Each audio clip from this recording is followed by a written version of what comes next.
ভারত ও পাকিস্তানের সাম্প্রতিক সামরিক বিবাদে ফের যোগ হলো এক নতুন বিতর্ক। ভারতের বিমান বাহিনী প্রধান এয়ার মার্শাল এপি সিং এর দাবি, মে মাসে পাক ভারত সংঘর্ষে পাকিস্তানের 5টি যুদ্ধ বিমান ও একটি সামরিক বিমান ভূপাতিত করেছে ভারত। তার বক্তব্য অনুযায়ী অধিকাংশ বিমান ধ্বংস হয়েছে ভারতের রুশ নির্মিত S-400 ক্ষেপণাস্ত্র ব্যবস্থার ব্যবহারের মাধ্যমে। এছাড়া ইলেকট্রনিক ট্র্যাকিং ডাটাকে তার প্রমাণ হিসাবে তুলে ধরেন ভারতীয় বিমান বাহিনী প্রধান। তবে একথা মুখে বললেও বিশ্বাসযোগ্য প্রমাণ গণমাধ্যমে তুলে ধরেননি তিনি। ওয়ালটন এখন দেশের সীমানা পেরিয়ে পৌঁছে গিয়েছে 50টিরও বেশি দেশে। ওয়ালটন, ঘরে ঘরে বিশ্বজুড়ে। ভারতের এই বক্তব্য একেবারেই উড়িয়ে দিয়েছেন পাকিস্তানের প্রতিরক্ষা মন্ত্রী খাজা আসিফ। জিও নিউজকে দেওয়া প্রতিক্রিয়ায় তিনি এ দাবিকে বিদ্রুপাত্মক বলে আখ্যা দেন। তার দাবি, এটি ভারতের সিনিয়র সামরিক নেতৃত্বের প্রচণ্ড ব্যর্থতার পর মুখ রক্ষার কৌশল।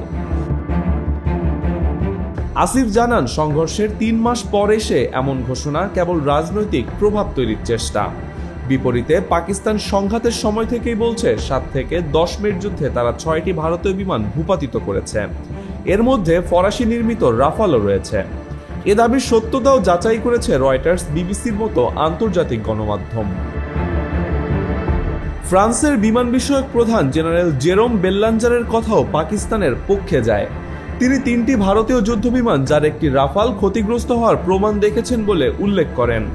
ভারতীয় বিমান বাহিনী যদিও এ বিষয়ে মন্তব্য করতে অস্বীকৃতি জানিয়েছে, তবে তারা 6টি বিমান হারানোর দাবি সরাসরি নাকচ করেছে।